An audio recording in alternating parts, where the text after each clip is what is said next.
Welcome to You Brew Kombucha. Today I'm going to share some materials and tips to streamline the process for high volume homebrewers.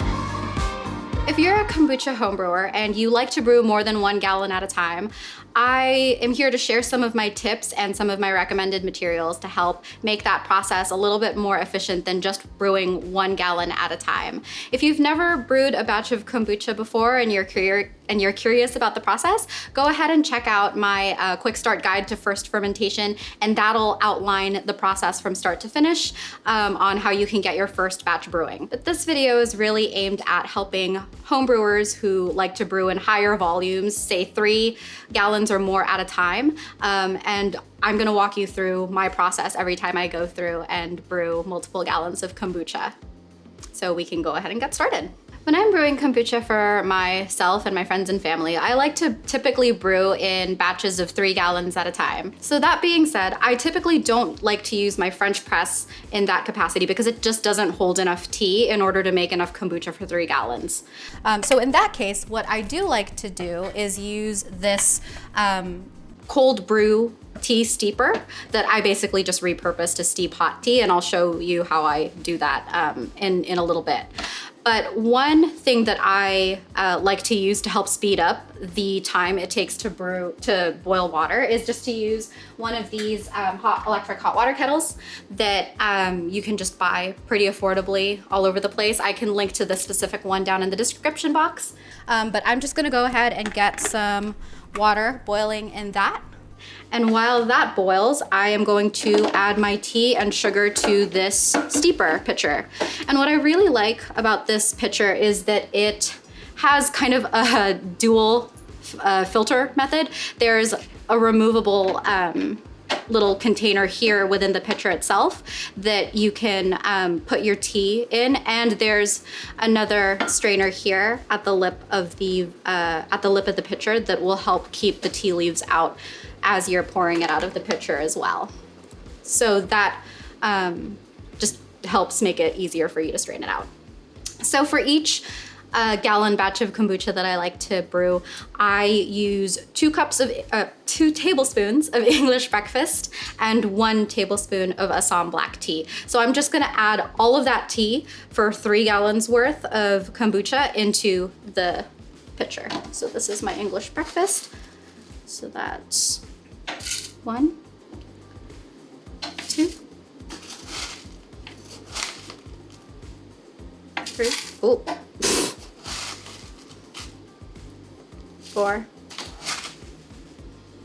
5, 6, and then 3 of the Assam. 1, 2, 3. And it's okay if a little bit of tea spills out into the main container, since we'll have this backup strainer, and I usually strain it before I add it to the brewing vessels anyhow. For each gallon batch, I like to use around 3/4 to 1 cup of sugar. This is just plain white cane sugar. So that's about 3/4 of a cup.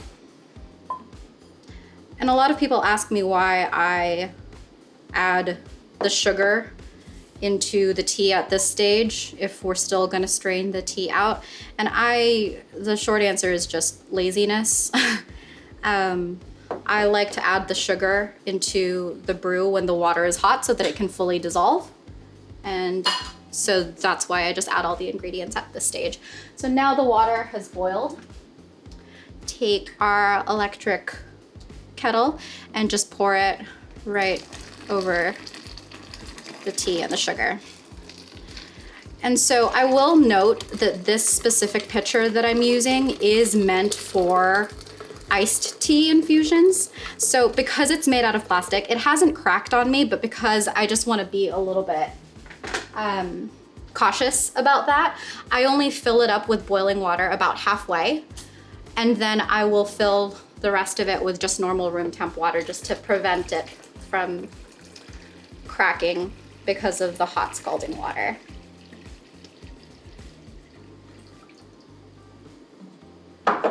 So I just stir that around.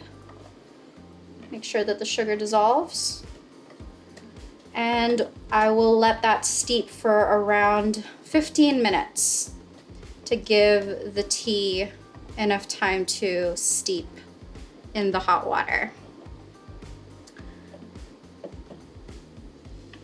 And while that's steeping,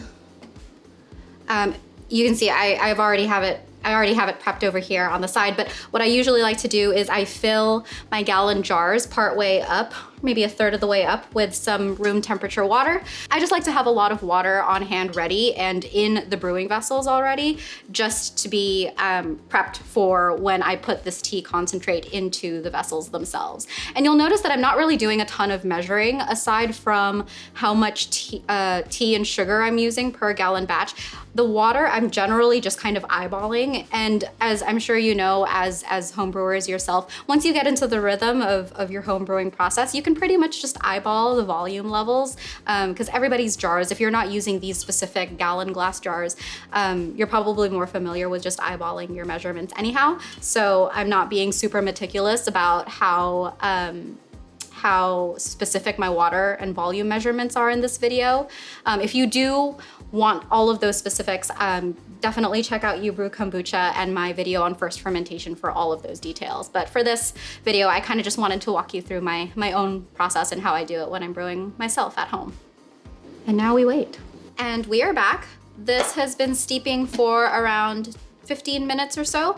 And so now I'm just going to pour this sweet tea into each of these vessels that are partway filled with water. Again, I'm just eyeballing it, but I'm gonna try to do an equal amount for each one.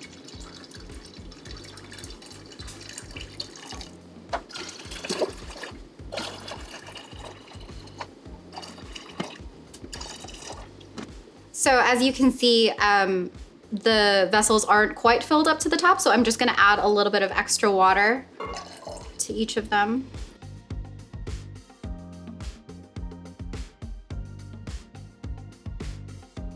And now we bring in our SCOBY Hotel. This is another reason why I'm such a huge fan of maintaining a really good, strong SCOBY Hotel and making sure that you always have a good stockpile of starter tea, since that is really the most important part of the kombucha brewing process. That starter tea is what's gonna inoculate each of your batches with the good yeast and bacteria to get that fermentation going.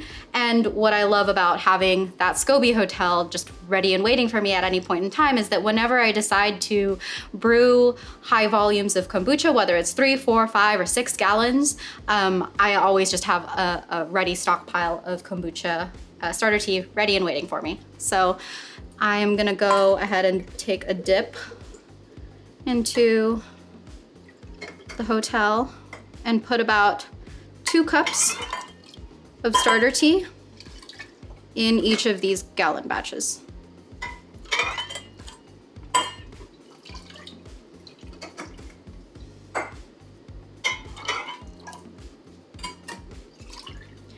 People also ask me a lot if they shouldn't use metal or stainless steel utensils when brewing kombucha. And as long as it's food safe stainless steel, it's totally fine to use. If you have more questions around that, you can watch my video on kombucha brewing vessels, and I talk more in that video about the different types of materials that you can use for the kombucha brewing process. And now, as the last step, we're gonna go in and with clean hands, just take your SCOBY mama and throw one into each of the batches. And I talk about this in one of my other videos, but the physical SCOBY, or the pellicle itself, really isn't as important to the brew as the starter tea is. And there are a lot of brewers out there that say that it's not actually important at all because it's just a byproduct of the fermentation process. I actually did a side-by-side test myself, brewing batches of kombucha with just 2 cups of starter tea versus 2 cups of starter tea plus the pellicle, which is the physical SCOBY mat. And I actually found that the batch with the SCOBY or the pellicle actually fermented just a bit faster. So again, it's not totally necessary for the brewing process, but I figure I have so many of them, it seemed to kickstart my fermentation a bit faster than just using starter tea. And so I just use it because it can't hurt the process anyhow. And with that, that's really it. That is 3 gallons of kombucha ready and set to ferment for about a week and a half or so before we flavor it, bottle it, and go into second fermentation. And that is how I brew high volumes of kombucha. I hope that was helpful. I have a list of all of my recommended materials for home brewing kombucha on my website at You Brew Kombucha, but I'll also put a link down in the description box below. I'll also add some links to other videos and articles that I've mentioned in this video, things like how to build a SCOBY hotel and whether it's necessary to use a pellicle in your kombucha brewing process. So if you have more questions, do explore youbrewkombucha.com or comment down below with your tips and recommendations. Happy brewing!